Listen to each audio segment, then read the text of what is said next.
पढ़ लिख कर अपना वक्त क्यों जाया करें। दूसरे मायने ये है कि अभी हमारी उम्र ही क्या है, सिर्फ 18 बरस ही तो है। अगर मिडिल के इम्तिहान में 2-4 दफा फेल हो चुके तो क्या हर्ज है? यहाँ भी कोई ऐसा बैठा है भाई? और क्या? हाँ जी पढ़े। 30 साल की उम्र तक अभी इंटर पास कर लिया तो सिफारिश की बिल पर बल पर कहीं ना कहीं चिपक ही जाएंगे। यही होता है ना, अब्बा ने सिफारिश लगा दी, बेटे की नौकरी पक्की। पढ़े। या कम से कम विलायत। हाँ, विलायत मुल्क से बाहर। उस जमाने में बल्कि उस जमाने में क्या आज भी है, जब हम उर्दू लिखते पढ़ते हैं तो हम मुल्क से बाहर नहीं कहते, हम कहते हैं विलायत। बेटा कहाँ गया है? विलायत। हाँ।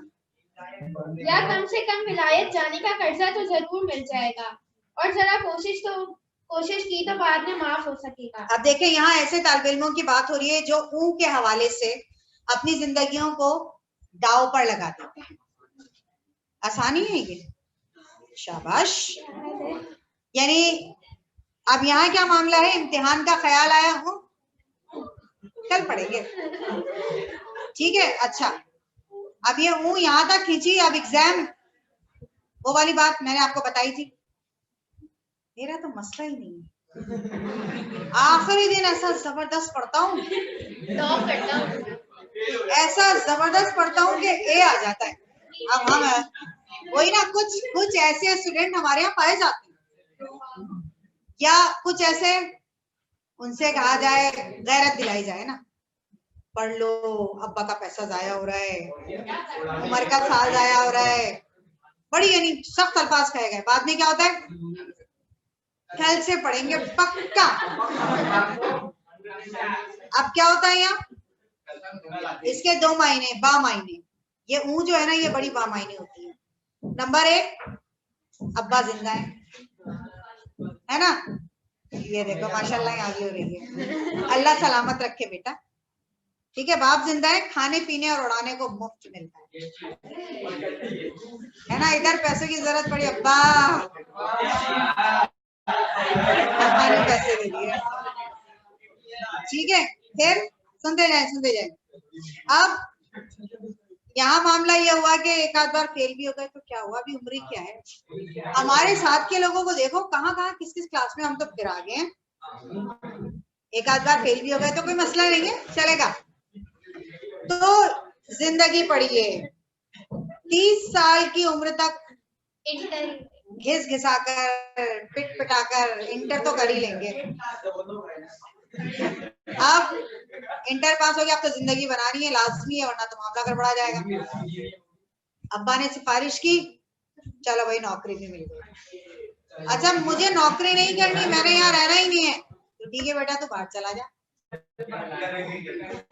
तो विलायत जाने का कर्जा मिल जाएगा। उस जमाने में बाकायदा स्कीम होती थी स्टूडेंट्स के लिए, स्टूडेंट्स फंड में से उन्हें स्कॉलरशिप, अभी स्कॉलरशिप होती है, वहां उस वक्त कर्जा दिया जाता था। और वो कर्जा इस तरह होता था कि आपने वो कर्ज लिया, आप चले गए मुल्क से बाहर, आपने अपनी स्टडी पूरी की, और आफ्टर स्टडी आप फिर उसको पैसे को लौटाना पड़ता था। लेकिन यहाँ क्या है, यहाँ हमने कर्जा लिया, इसके बाद वो खा गए, यानी माफ कराने का भी हमें मालूम है, कोई ना कोई उजर दे देंगे तो वो कर्जा भी माफ हो जाएगा। आगे देखें, अब है सेकंड पैरा। यहाँ वीडियो सबकी नहीं खुली है, ऑनलाइन वालों से मुखातिब हूं मैं बेटे।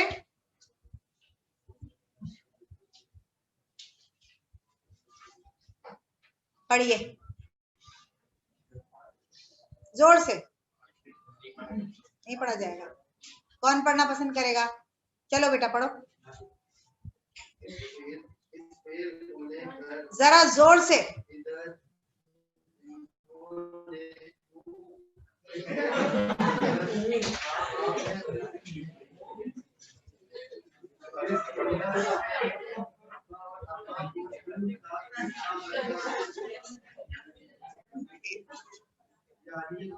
पढ़े। बच्चा अभी फेल हुआ है, दिल टूटा हुआ है। दिल टूट गया ना बेचारे का। हाँ, जरा कुछ कहा तो कहीं ऐसा ना हो रो रो कर।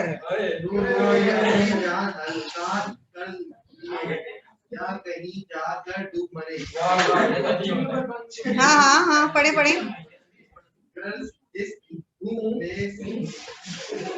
साहबजादे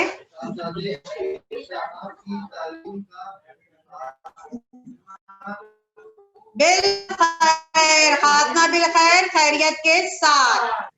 अब देखें यहाँ वही है, अम्मा अब्बा भी बाज़ औक़ात जो है वो उनसे काम चला लेते हैं। वैसे आज के दौर के अम्मा अब्बा तो जूते मारते हैं, ये कंफर्म है। इतना पैसा जाया हो रहा है, इतनी इतनी कोचिंग की फीसें दे रहा हूँ, ऐसे ही होता है ना, रिजल्ट खराब आ जाए ताने। तो सही है बेटा, बगैर ताने की जिंदगी गुजरती भी नहीं है ना, मसला ये। क्या कहते हैं? तो अब यहाँ क्या मामला है सुन लीजिए, बिल्कुल एग्जैक्टली ऐसा होना भी चाहिए।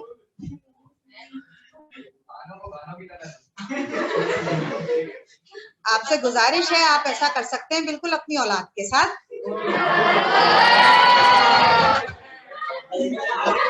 अम्मा अब्बा ऐसा नहीं करें बस। जब भी मैं कहती हूँ जबान खोलने से पहले सोच लिया करो क्या बोल रहे हो, ठीक है? लिसन, अच्छा हम क्या बात कर रहे हैं? यहाँ बेटा फेल हो गया, अम्मा अब्बा ने ऊँ कर दी, जाने दो कोई बात नहीं, बच्चा है। क्यों? अगर उसे कुछ कहा या ज्यादा हम उसके पीछे लगे, वो कहते हैं ना बच्चा बड़ी हसास तबीयत का मालिक है। अच्छा पढ़ाई के मामले में ही हसास है, वैसे उसे किसी चीज का एहसास नहीं, वही ना, फिर वो बड़ा सेंसिटिव हो जाता है, हो पढ़ा नहीं हो फेल हो गए। और सबसे ज्यादा तकलीफ किसे हो रही होती है? रिश्तेदारों को। जिस दिन रिजल्ट आ रहा उस दिन अम्मा अब्बा से ज्यादा रिश्तेदार तैयार बैठे होते हैं, अरे क्या है यार, क्या हुआ? तो यहाँ वही मामला है कि खुदा ना खास्ता अगर औलाद फेल हो जाए तो माँ बाप मुंह करके उसके मुस्तकबिल को बिगाड़ने का सबब बन रहे होते हैं। और यहाँ बच्चा तो पहले ही लल्ला है कि उसे परवाह ही नहीं है अपनी पढ़ाई की। तो वही बात यहाँ बयान की गई है कि अगर हमने ज्यादा डांटा, ऐसा ना हो कि कहीं डूब मरे या कहीं नहीं। ये हो भी चुका है, मैंने शायद आपको बताया भी था उनके हवाले से, या इससे पहले मैंने आपको बताया था कि स्टूडेंट लाहौर का था। लाहौर का ये कि वो बड़ा उसके घर वालों ने उसे प्रेशराइज किया हुआ था। अब्बा ने कहा था ए आए तो शक्ल दिखाना वरना घर में नहीं घुसना। भी आ गया था उसका बच्चे का, तो वो मीनारे पाकिस्तान पे जाकर उसने छलांग लगा, खत्म हो गया वो। फिर इसके बाद से ही वो मीनारे पाकिस्तान पे जैसे लोग जाते थे ऊपर, जाना बंद किया गया है। बेटा कुछ सेंसिटिव ऐसे भी होते हैं, इसीलिए माँ बाप डरते हैं। औलाद जवान हो गई है, अब जरा हाथ हल्का रखो। अब समझ आए बात? चलें आगे। अब आ रहे हैं घर वाली की हूँ।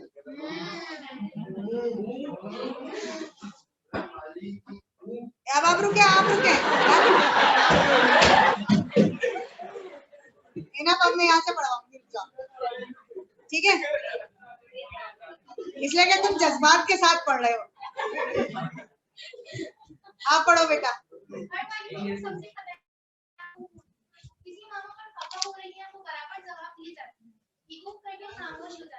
अच्छा ये मामा कौन है? ये मामा से मुराद यहाँ मुलाजमा है।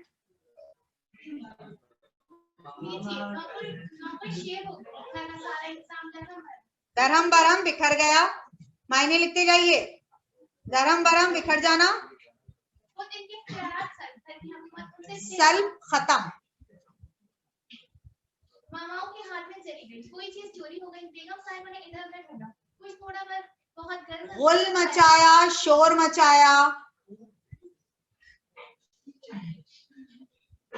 आखिर मुंह करके बैठे।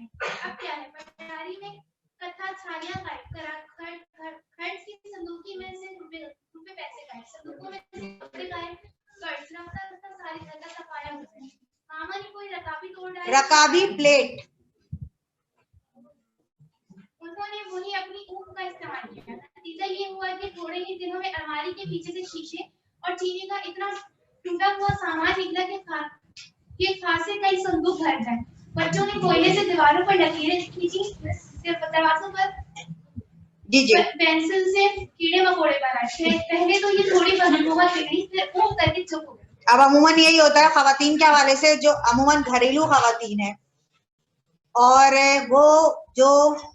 वो खवातीन जो स्पेशली अपने मुलाजमीन पर अंधा भरोसा करती हैं, उनकी बात हो रही है कि घरवाली क्यों सबसे खतरनाक होती है। कैसे?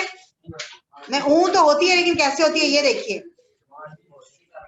मामा यानी किसी मुलाजमा से कुछ कहा, मुलाजमा ने दू बदू जवाब दे दिया फटाफट, तो अब उन्होंने इसको एक्शन नहीं लिया, मजीद उसे सख्त नहीं कहा, कर दिया, इग्नोर।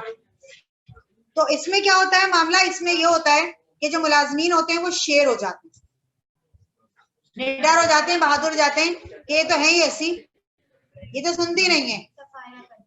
और आहिस्ता आहिस्ता फिर इस तरह क्या होता है कि अगर ऐसे मुलाजमीन को कोई काम कहा भी जाए तो फिर वो उसे इग्नोर करना शुरू कर देते हैं, फिर वो काम को उस तरीके से नहीं करते, और फिर आहिस्ता आहिस्ता घर का सारा निजाम बिखरना शुरू हो जाता है। वही बात यहाँ पे है कि बाज़ औक़ात कोई चीज गुम हो गई, इग्नोर कर दिया, हालांकि अगर उसी वक्त एक्शन ले लिया जाता, उसी वक्त चीख पुकार की जाती, ढूंढा जाता, तो शायद वो मिल जाती, लेकिन उसे इग्नोर किया। नतीजतन क्या हुआ? पहले छोटी चीज गायब हो गई, फिर बड़ी चोरी हो गई घर में। अमूमन 80% यही देखने में आता है कि घरों में जो चोरियां होती हैं या डाके पड़ते हैं, उसमें घर के अपने ही मुलाजमीन का हाथ होता है। इसीलिए कहा जाता है घर का भेदी लन का ढाए, जरबुल मिसले। ठीक है। अब यहाँ क्या है? यहाँ यह है कि छोटी छोटी, मैंने आपको बताया भी था, शायद याद होगा, ऐसे मुलाजमीन पहले छोटी चोरी करते हैं कि अगर आपके फ्रिज में 2 दर्जन अंडे रखे हैं, 4 अंडे गायब कर देंगे, आटा भरा हुआ है, थोड़ा सा आटा गायब कर देंगे, चावल चुरा लेंगे, चीनी चुरा लेंगे। अब उसमें क्या होता है? सुन लो, सस्ती, बिल्कुल एग्जैक्टली। अब उसमें क्या होता है? अब उसको अगर ना देखा जाए, उसे इग्नोर कर दिया जाए, उसकी तरफ बिल्कुल तवज्जो ना दी जाए, तो फिर वही मुलाजिम शेर हो जाता है। और इसी तरह अगर कुछ टूट जाए, जाहिर सी बात है गैस से बाहर के बर्तन अगर कोई टूट गया, उसको भी इग्नोर कर दिया। अब नतीजा क्या हुआ? जो चीज टूटी उसे उठाया, फेंक दिया। जाहिर सी बात है कचरे में फेंकेंगे तो नजर आएगा, कहीं इधर उधर घुसा दिया। अब जब वो पीछे से सफाई हो रही है, निकल रहा है, तो पता चल रहा है वो इतनी चीजें टूटी पड़ी है। ठीक है, तो वही बात यहाँ, या एक किस्म ये भी है, घर में छोटे बच्चे होते हैं, यहाँ तो कोयला लिखा है, अमूमन पेंसिल हाथ में होती है, बल्कि बड़े बच्चे भी हरकत कर रहे होते हैं आपके जितने। बता रही हूँ ना मैं आपको, ऑनलाइन क्लास हो रही है, वो सर ने वो भेजा है लिंक, वहीं बैठ के लिख रहे हैं, जहां बैठे वहीं दीवार पे लिख दिया, पासवर्ड भी वहीं लिख दिया, इसके बाद उसे फीड कर रहे हैं। अभी ये क्या हो रहा है भाई? कुछ भी नहीं, वो लिखने को कुछ मिल नहीं रहा था, हमने यहीं लिख दिया। अमूमन क्या होता है? अमूमन ये होता है कि अगर तवज्जो नहीं दी जाए, अगर मुंह से काम लिया जाए, अगर सही से ना देखा जाए, तो नतीजतन उस घर की दीवारें मुंह बोलता सबूत होती हैं कि घर में जो औरत है वो फुअड़ है, फुअड़, तमीजदार नहीं है, सलीकेमंद नहीं है, उसे फुअड़ कहते हैं। अच्छा आगे देखें। नहीं, ये तो ये ना, ये जूता, ये मैंने ये रख दिया, ये वाले निशान है। अच्छा ओके, नाउ नेक्स्ट, अब रहे मियाँ।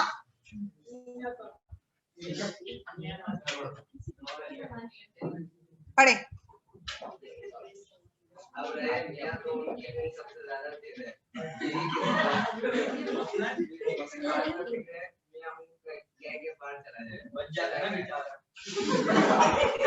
तुम बेटा क्या धुलाई होनी है? चले पढ़े पढ़े।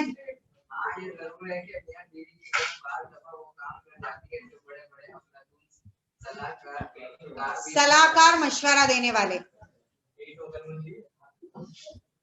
बीवी को गुस्सा आया, मियां ने नहीं कर दी, चलो लड़ाई का सामना हुआ। मियां किसी बात पर बिगड़े, बीवी का मुंह कर दी, लड़कियां का गुस्सा ठंडा हो गया। अगर उनकी जवाब दिया जाता तो मियां को घर छोड़ना और बीवी को मैके जाना पड़ जाता। क्लियर?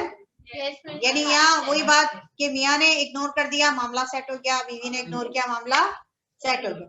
हाँ, लेकिन अगर ये दोनों आपस में लड़ाई झगड़ा शुरू कर देते और दू बदू जवाब देते तो फिर मामला बिगड़ जाता। बीवी अपने घर, मियां अपने घर। तो ये ऊ जो है, ये ऊ जो है ये बड़े बड़े काम करवा देती है।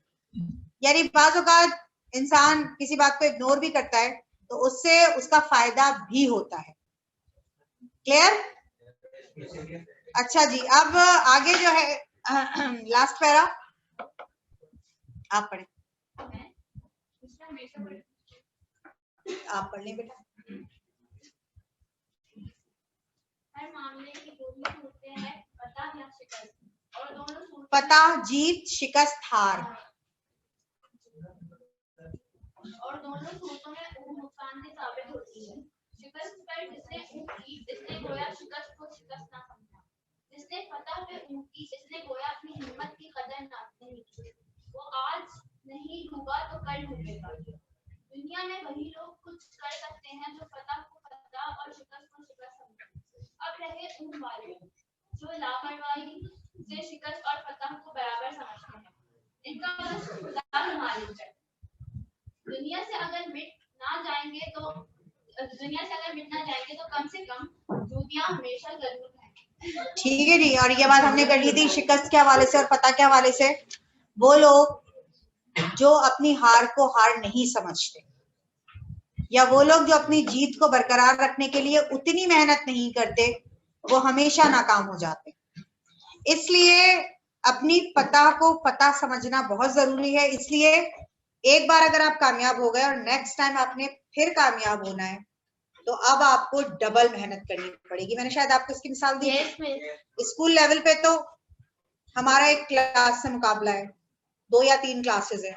जब हम स्कूल से निकलकर बड़ी सतह पर आ गए, अब हम 9th या मैट्रिक में आ गए, तो अब कई ऐसे स्कूल हैं, कई हजार स्कूल है मैं ये कहूंगी कि जिसमें अब हमारा मुकाबला उन बच्चों से है कि जो हमें बीट कर सकते हैं। और अब हमें अपनी परफॉर्मेंस ऐसी देनी है, अपना काम ऐसा करके दिखाना है कि हम उन लोगों पर नहीं परेशान नहीं हो जाएं, हम उन लोगों पर बढ़तरी हासिल कर सकें।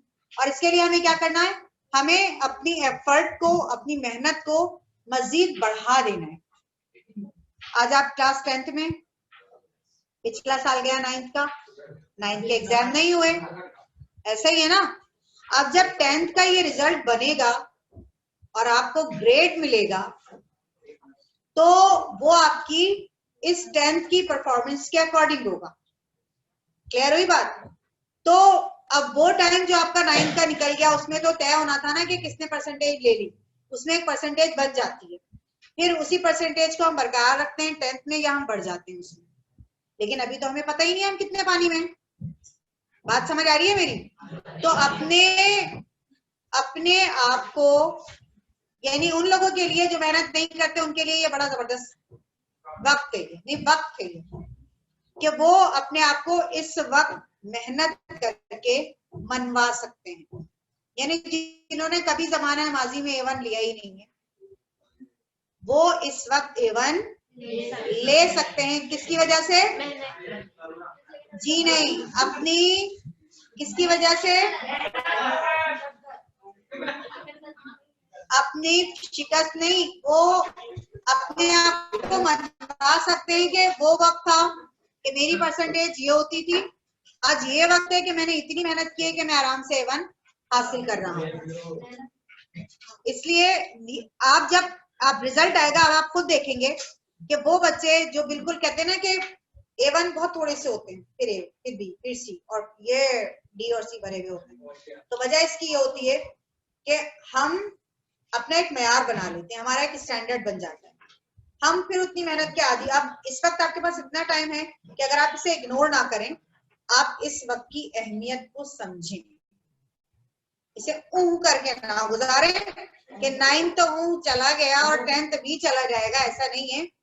10th में लाजमन एग्जाम होगा, क्लियर हो गई बात? और ये जो आपका एग्जाम होगा ये आपको आपका स्टैंडर्ड मेंटेन करवा देगा।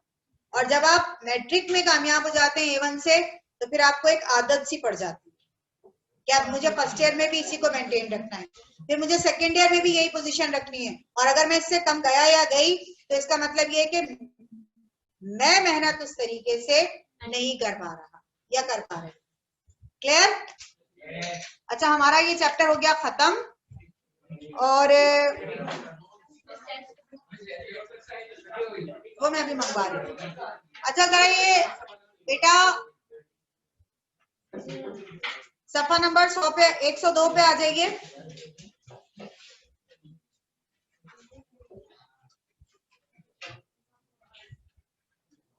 सवाल आपके सामने है और जवाब आप लोग दे रहे हैं मुझे सवाल नंबर 2 के हवाले से। कर्जा देने को तैयार हैं? साहूकार। टिक करते जाइए। साहूकार। अलमारी के पीछे से टूटा सामान निकला। आपके घर में कागज का सामान है? 1 मिनट जी बेटा बोलें। साहूकार।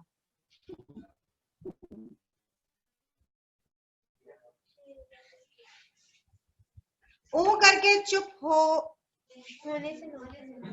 ओ करके दूसरे का है शीशे और चीनी का। तीसरा ओ करके चुप होने से नौकर हो जाते हैं शेर। बच्चों ने दीवारों पर लकीरें खींची।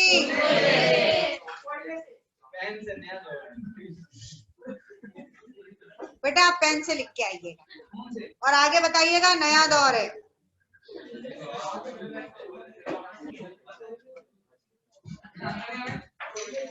कोयले से कोयले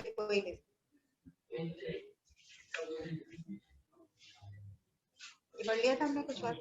हाँ हो गया था। मिल जाएगी आपको। हो गया।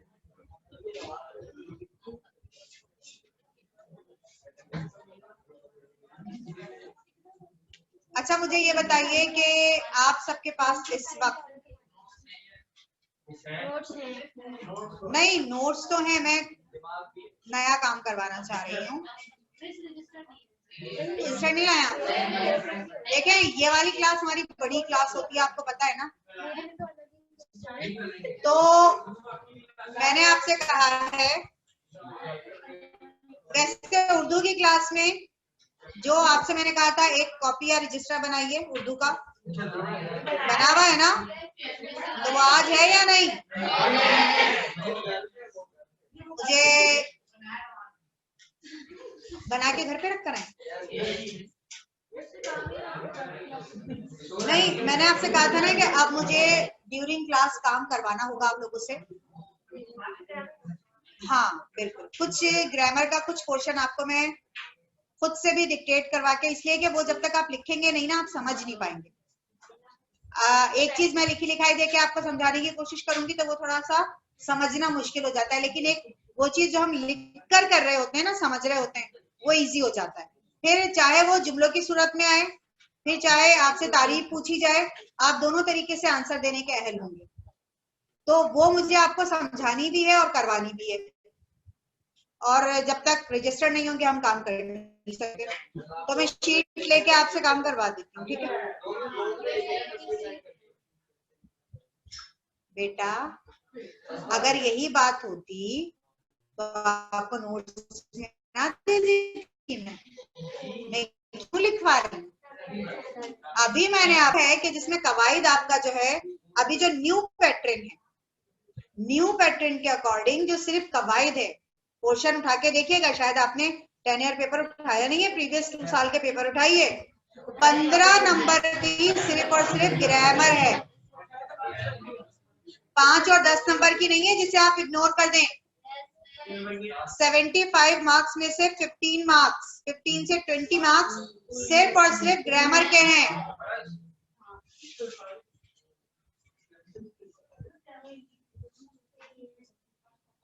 नहीं तो उसके लिए तो आपको लाजमन लिखना भी पड़ेगा, समझना भी पड़ेगा और याद भी करना पड़ेगा। और मैं क्लास में ही काम करवा के क्लास में ही याद करवाती हूँ। मैं ये नहीं कहूंगी कि ये जाइए घर से याद करके आ जाइए, वो घर से फिर कोई नहीं कर रहा होता, मुझे मालूम है। जी बेटा, बहुत अच्छी तरह वाकिफ हूँ मैं आप सबसे।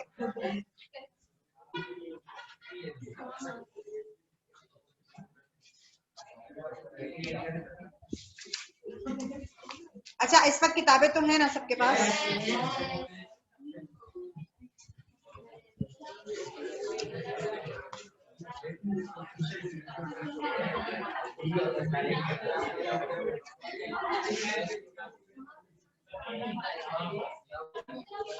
चैनल अच्छा पढ़ लिया था।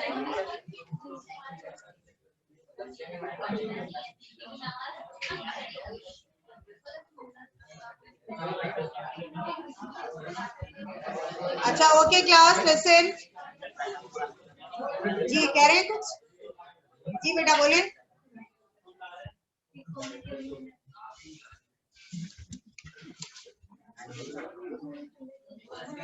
तीन हो गए नए वाले, ये 5 हो गए हमारे।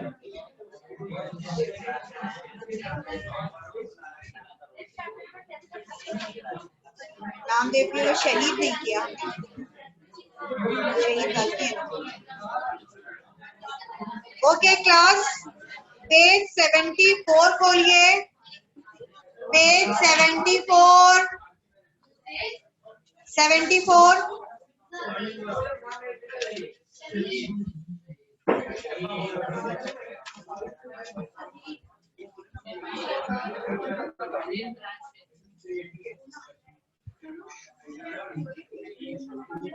पहले जरा 74 से पहले जरा 73 की तरफ आइए। अच्छा 73 पे देखिए,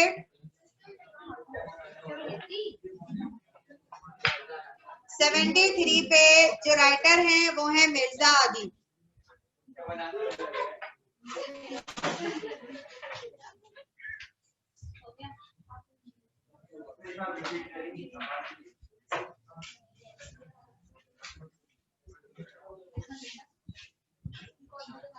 देखिए विलादत है 1916 और वफात है 1999। नहीं ये मैं पढ़ती हूँ, आपको याद करने की जरूरत नहीं है, ये पूछी भी नहीं जाती है, ये आपकी फिलहाल नॉलेज के लिए है। बाकी जो मेन चीजें मैं आपको बता रही हूँ साथ साथ मुसन्निफीन के हवाले से, उनकी किताबों के हवाले से बताती चली हूँ ना मैं, तो आपने इन पॉइंट्स को उसी तरह याद करना। अगर आप के पास आता है, वैसे आपके पास जो एग्जाम में पूछा जाता है, मैं एग्जाम के हवाले से बात करूंगी, एग्जाम के हवाले से सिर्फ शायरों को पूछा जाता है, एमसीक्यूज में नहीं, मुसन्निफीन नहीं पूछे जाते। अच्छा मुसन्निफ का तारुफ हम कहाँ लिख रहे होते हैं, मैं एग्जाम्स की बात कर रही हूँ, बोर्ड की। सिर्फ और सिर्फ मुसन्निफ का तारुफ हम खुलासे में देते हैं, फिर तमहीद देते हैं और फिर हम खुलासा लिखते हैं। लेकिन अब मैं शायरों पे आ रही हूँ ना बेटा, जो शायर हजरात हैं उनकी आपसे पूछी जाती है, जो सवाल आता है वो हालात जिंदगी के हवाले से आता है। तो जो शायरों के हालात जिंदगी है ना, उस पर फिर मैं डिटेल में आपसे बात करूंगी, इसलिए कि वो जो आपका जवाब होगा वो होगा तो 5 नंबर का, बोर्ड में उसके 5 मार्क्स हैं, लेकिन आप छोटा मोटा लिखकर नहीं आएंगे उसको, जवाब को नहीं 2-3 पेज का भी नहीं लिखना, कम से कम 1 से 1.5 पेज विद हेडिंग्स।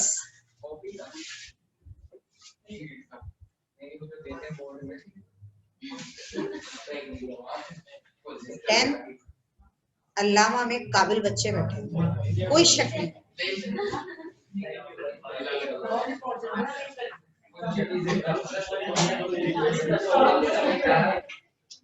अच्छा जी, बहरहाल मिर्जा अदीब को देख लीजिए।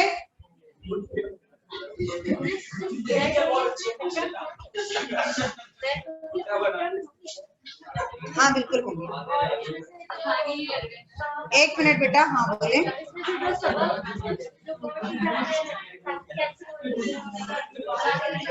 मैंने आपको शायद एक बात बताई थी कैंसिलेशन के हवाले से, याद है ना? 8 चैप्टर कैंसिल हुए, मैं वही तो बता रही हूँ बेटा। नहीं याद होगा मैंने ये बात कही थी, कैंसिलेशन के हवाले से जो पीडीएफ इस वक्त सर्कुलेट कर रही है वो बोर्ड की तरफ से अप्रूवल नहीं मिला है, वो लोगों ने खुद से सिलेबस को नहीं, मैं बता रही हूँ ना, वो शो हो रहा है लेकिन अप्रूवल नहीं आई है अब तक बोर्ड की। उसके लोगों ने यहाँ पे फेक पेजेस भी बनाए हुए हैं ना बोर्ड के हवाले से, जिसपे वो अब ये जरूर है कि सिलेबस कुछ कम हुआ है, अब वो कितना हुआ है अभी तक इसके बारे में मालूम नहीं है। ये कब मालूम होगा सुन लो, ये जब आपके एग्जाम करीब आएंगे ना, इसलिए कि ये जो एयर लग रहा है इस वक्त, आप लोग तो जुलाई से पढ़ रहे हो, जो बोर्ड वाले काउंट कर रहे हैं वो सितंबर से काउंट कर रहे हैं, इसलिए कि स्कूल खुले ही सितंबर में। देखें सुन लें पहले जो मैं कहना चाह रही हूँ, प्राइवेट स्कूल्स तो ऑनलाइन शुरू हो गए थे, स्टार्ट हो गया था, ठीक है, लेकिन जो गवर्नमेंट स्कूल्स हैं उनके पास, जो गवर्नमेंट के बच्चे हैं उनके पास इस तरह की फैसिलिटीज नहीं थी जो ऑनलाइन क्लास ले सकते। ये पूरे कराची की बात कर रही हूँ। तो अब उनका जो एक स्केड्यूल सामने आ रहा है वो आ रहा है, उनका जो एयर शुरू हो रहा है सितंबर से हो रहा है, तो उस हिसाब से एग्जाम भी उन्होंने थोड़ा सा कहा कि आगे करके लेंगे जी। पहले आपके एग्जाम अप्रैल और मई तक का जाता था सेशन, अभी थोड़ा सा आगे हो गया है सेशन। तो मैं वही कह रही हूँ, सुन लो, वो तो जो आई है एक चीज के एग्जाम आगे होंगे वो तो समझ आ रही है कहानी, लेकिन ये जो सिलेबस कम वाली है उसके मुतालिक जो चीज मुझे पता चली है या जो मेरी नॉलेज में आई है वो ये है कि अभी तक बोर्ड की तरफ से ये अप्रूवल आया नहीं।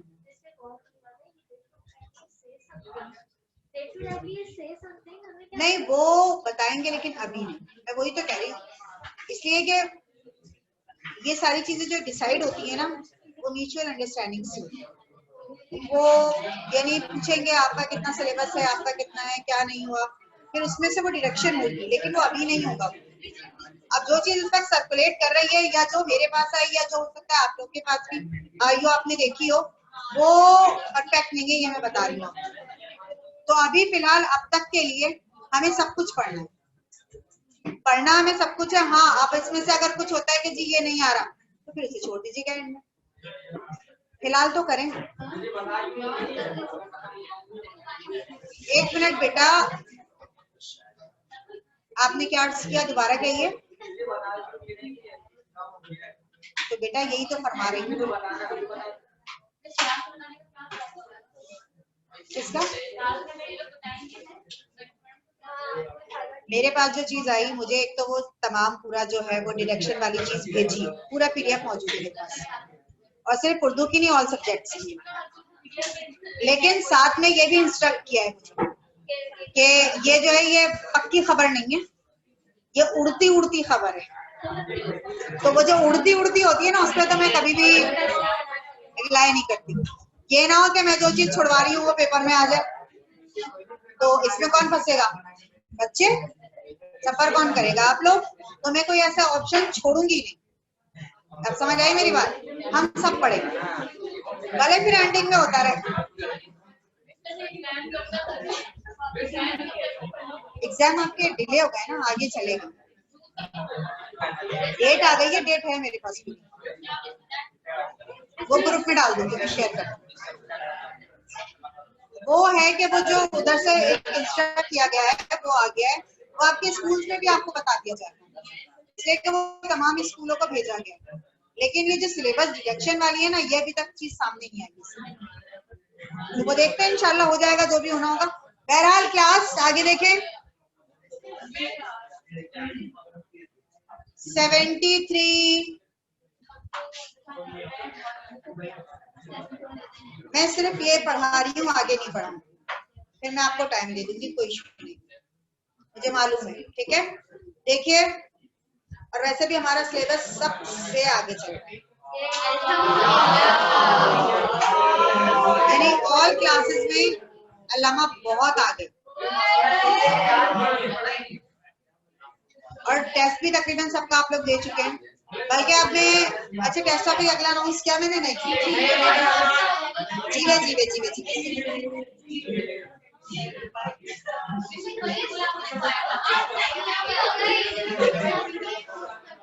एक मिनट बेटा, हाँ बोलो।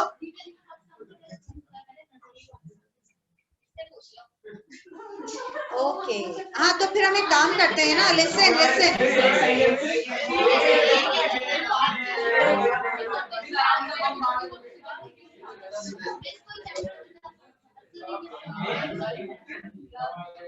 नहीं, अगर अब मैं टेस्ट टॉपिक अनाउंस करूंगी, मैंने आपसे कहा था एक साथ 2 टॉपिक अनाउंस करूंगी डिस्क्रिप्टिव में। लिसन, ऑनलाइन कहानी खत्म हो गई ना? अभी तो आपने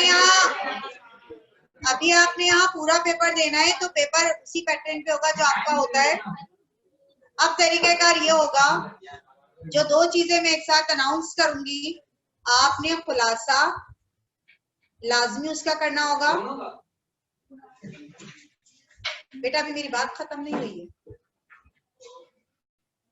सुन रहे? ठीक है, आप सुन लीजिए। 2 चैप्टर जो अनाउंस करूंगी टेस्ट के लिए, लाजमी दोनों चैप्टर का खुलासा भी करेंगे, प्लस सवाल जवाब भी करेंगे, और पेपर का पैटर्न क्या होगा मैं उस पर आ रही हूँ। 2 बच्चे बैठे हुए हैं एक डेस्क पे, ये कोई और सबक कर रही होंगी, ये कोई और कर रही होंगी, आप कुछ और कर रहे होंगे, वो कुछ और कर रहे होंगे, और एट अ टाइम में 2 पेपर या 4 पेपर बनाऊंगी।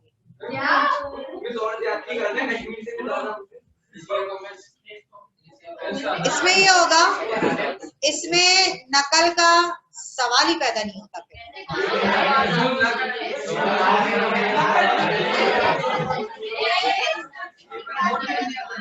एक मिनट बेटा, हाँ बोले।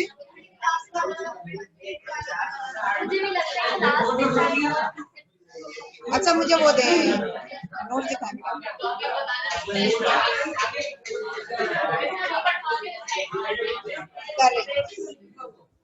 Class lesson. अच्छा देखें, अभी तक जो टेस्ट हुआ वो हमारा अभी लास्ट जो टेस्ट था वो किसका था? पूरी का। अच्छा अब टॉपिक अनाउंस कर रही हूँ मैं, लिखिए।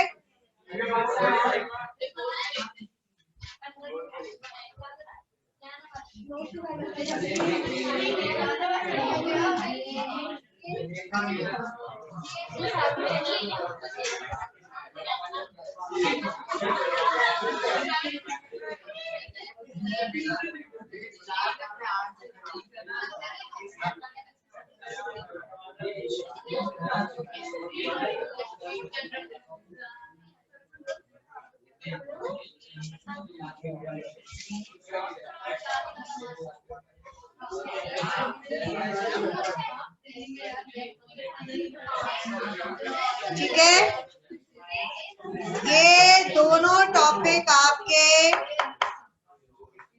इंक्लूड हैं अपकमिंग टेस्ट में, और वो टेस्ट कब है आपका?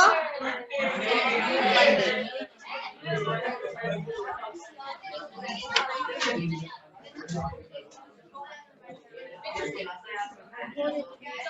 जी जी जी, ओके क्लास, पेज 73 पे आ जाइए। मिर्जा अदीब का नाम, मिर्जा अदीब का नाम मिर्जा दिलावर हुसैन अली, कलमी नाम मिर्जा अदीब है। अंडरलाइन कीजिए, कलमी नाम मिर्जा अदीब। बता रही हूँ मैंने इसीलिए कहा कलमी नाम, लेकिन फिर बता रही हूँ, एक्सप्लेन कर रही हूँ। वालिद का नाम मिर्जा बशीर अली था, इस्लामिया कॉलेज लाहौर से आपने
देखिए, अच्छा कलमी नाम वो नाम होता है कि मुसन्निफ का जो अपना असली नाम होता है वो उसे लोगों के सामने नहीं लाता, बल्कि वो अपना एक नया नाम मुंतखब करता है और उस नाम से वो लिखना लिखाना शुरू करता है, उसे कहते हैं कलमी नाम। ठीक है। वालिद का नाम मिर्जा बशीर अली था। इस्लामिया कॉलेज लाहौर से आपने बीए ऑनर्स का इम्तिहान पास किया। तालिबे इल्मी के जमाने से ही आपको लिखने लिखाने का शौक था, इसलिए मुख्तलिफ रसाइल रिसालों में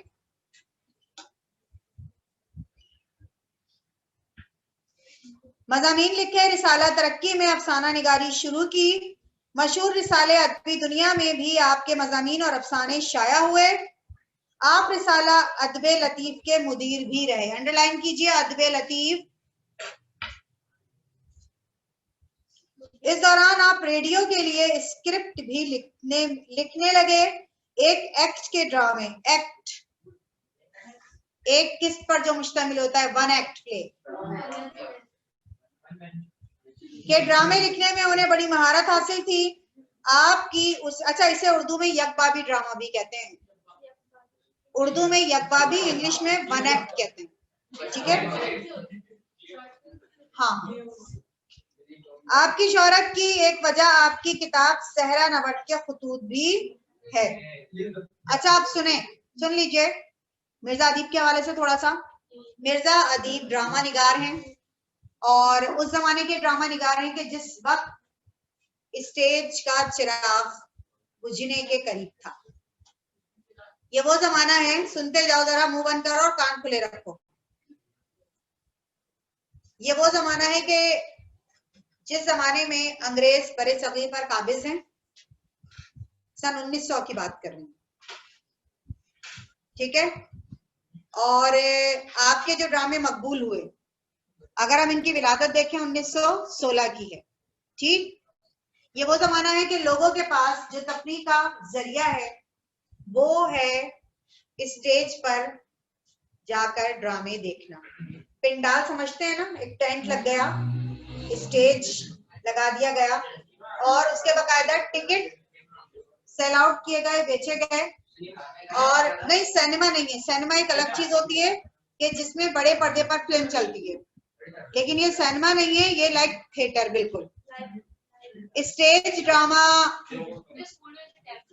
हाँ स्कूल में जो आप टैबलो वगैरह देखते हैं, या अमूमन ड्रामा कंपटीशन भी होता है जिसमें बच्चे लाइव आकर जो है वो अपनी परफॉर्मेंस दे रहे होते हैं। याद आया? हाँ। तो उस जमाने में लोगों के पास तफरीह का जरिया जो था वो था स्टेज ड्रामा। टिकट गए, जाके खरीद लिए, जी फला टाइम पे ड्रामा देखने चलेंगे। सुबह से शाम तक अपने कामों में मसरूफ रहे, शाम हुई टिकट पास से चले गए, पंडाल में जाके बैठ गए। अच्छा, अब ड्रामा स्टेज पर परफॉर्म किया जा रहा है, अदाकार आ रहे हैं, वो अपने अपने जो भी उन्होंने डायलॉग्स वगैरह हैं बोलने, उन्होंने फनकारी अपनी दिखाई। अगर वो ड्रामा पसंद किया गया तो बड़ी वाह वाह हुई, लोगों ने दाद दी, लेकिन अगर वही ड्रामा पसंद नहीं किया गया तो अंडे और टमाटरों की बारिश हुई। ऐसा होता था बिल्कुल लाइव।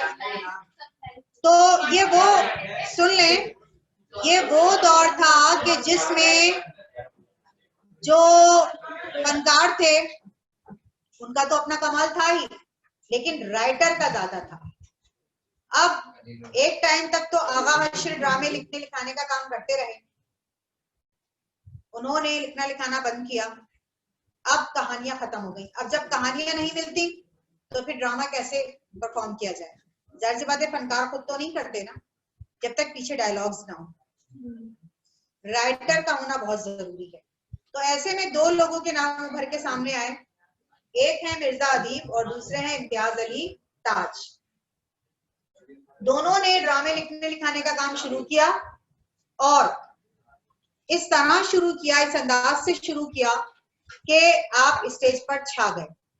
यानी लोग पूछते थे कि ये ड्रामा किसका लिखा हुआ है, और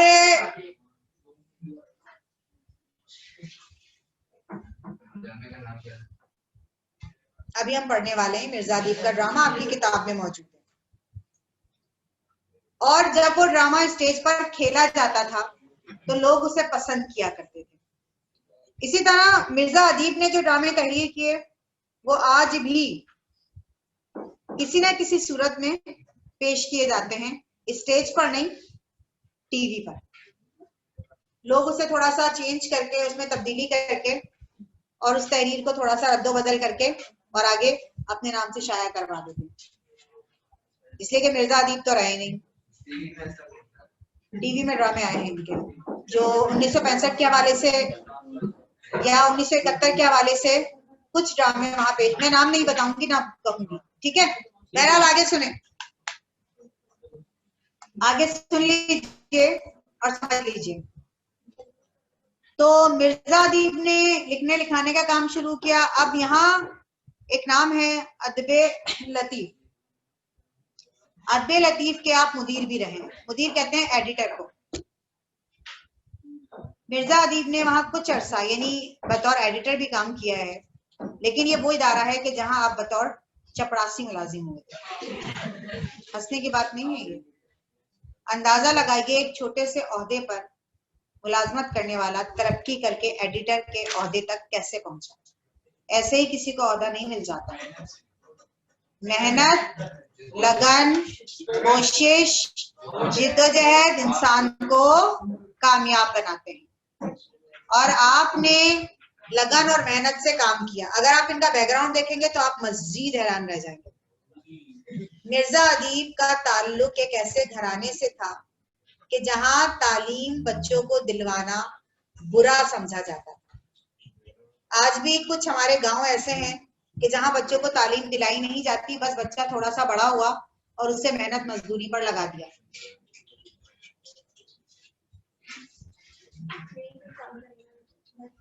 उस हवाले से आप घर के बड़े लड़के थे, सूखे से धान पान सा लड़का, दुबला पतला सा बिल्कुल बड़ा लड़का था घर का, जिसका नाम था दिलावर अली। अब अब्बा जो थे वो कोट की सिलाई का काम, वो खुद भी मजदूर पेशा थे, कोट सीते थे। अब्बा ने आपको एक टेलर यानी कोट सीने वाले के पास बिठा दिया। आपने कोशिश की, 2 महीने तक कोशिश करते रहे, नहीं सीख पाए। कभी सिलाई गलत, कभी कटाई गलत। वो परेशान हो गया और उसने आके अब्बा से कह दिया, भाई ये काम तो नहीं सीखेगा, इससे कुछ और करवा दो। चलो, अब्बा ने एक लोहार के पास बिठा दिया। अच्छा, लोहार उस जमाने में लोहे के बर्तन या लोहे की बड़ी जो थी वो तलब थी, और लोहे को जब ढाला जाता है तो भट्टी पर जब वो सुर्ख हो जाता है, इसके बाद हथौड़े से उस पर चोट पहुंचाई जाती है, फिर वो ढलता है, फिर उससे चीजें बनाई जाती हैं।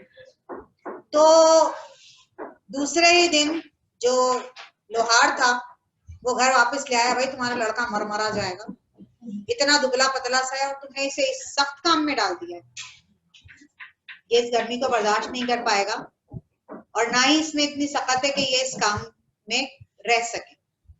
अम्मा परेशान, खानदान वालों का तो काम बातें बनाना होता है। अरे इनका लड़का तो निकम्मा रहेगा, कुछ नहीं करेगा। और वही बात घर का बड़ा लड़का हो और ऐसा हो तो फिर बड़ी फिक्रे हो जाती है। अम्मा ने थैला सिया, अब्बा ने कहा क्या कर रही हो, अम्मा ने कोई जवाब नहीं दिया। अम्मा ने कपड़े का थैला सिया, उसमें कॉपी पेंसिल वगैरह डाली और उस्ताद साहब के पास ले गई। उस जमाने में जो स्कूल हुआ करते थे वो दरख्त के नीचे आपने देखा होगा, एक बोर्ड लगा है, दरिया बिछी है, उस्ताद साहब कुर्सी पे बैठे हैं। अम्मा ले गई, अम्मा ने कहा भाई ये गोश्त पोस्ट आपका, सिर्फ हड्डियां छोड़ दीजिएगा, मेरे बेटे को पढ़ा दो। बेटा ऐसा ही होता है आप जैसे बच्चों के साथ ना। अच्छा जी, अब क्या हुआ, उस्ताद साहब ने देखा मेहनत आपकी रंग लाई और आप पढ़ते चले गए। बचपन, छोटी उम्र थी, लिखने लिखाने का भी काम आपने शुरू कर दिया। और छोटे छोटे काम जो जिसमें मेहनत नहीं होती थी वो आपने करने शुरू किए। आहिस्ता आहिस्ता लिखते लिखाते रसाइल में, मुख्तलिफ रिसालों में आपके जो मज़ामीन थे वो शाया होने लगे। आपने अफसाने तहरीर किए और फिर आपने ड्रामा लिखने में, यानी ड्रामा आप बड़ी आसानी से लिख लिया करते थे, तो ड्रामा निगारी ही आपका पेशा थी। आप ड्रामा तहरीर करते थे और उसके एवज आप पैसा लिया करते थे। वो ड्रामा स्टेज पर खेला जाता था और लोग आपके ड्रामे पसंद किया करते थे। एक लंबे अरसे तक आपका हुनर यही रहा।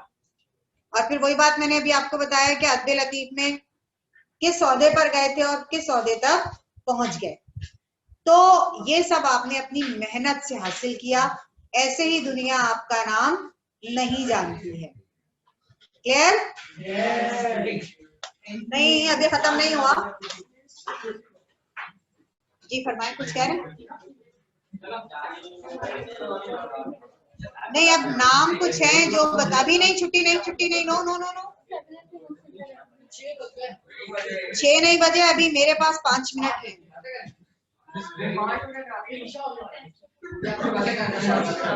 55 तक है ना आपका?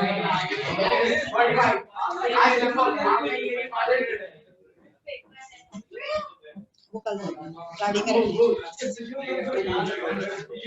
अच्छा क्लास लिसन, यहाँ अंडरलाइन कीजिए किताबों के नाम।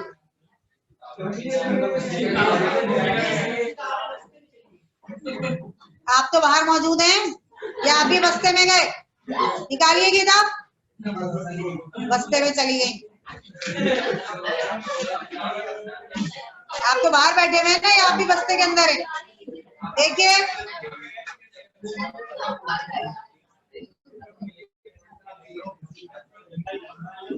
अंडरलाइन कीजिए, जंगल कंबल। ये आपसे एमसीक्यूज में पूछा जाएगा, अंडरलाइन करते जाइए। जंगल कंबल, खाक नशीन, नाखून का कर्ज, मिट्टी का दिया, सहरा नवर्द के रुमान, आंसू और सितारे, शीशा मेरे संग, फनकार।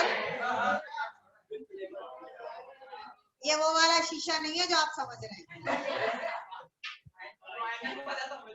ख्वाबों के मुसाफिर, सुतून, लहू और कालीन, फसीले शब, बसे पर्दा है ना, फसीले शब नाम है ये। शीशे की दीवार, मामू जान, आपकी मशहूर तख्लीकात है। और ये सारे नाम जो मैंने अभी अंडरलाइन करवाए हैं, ये आपने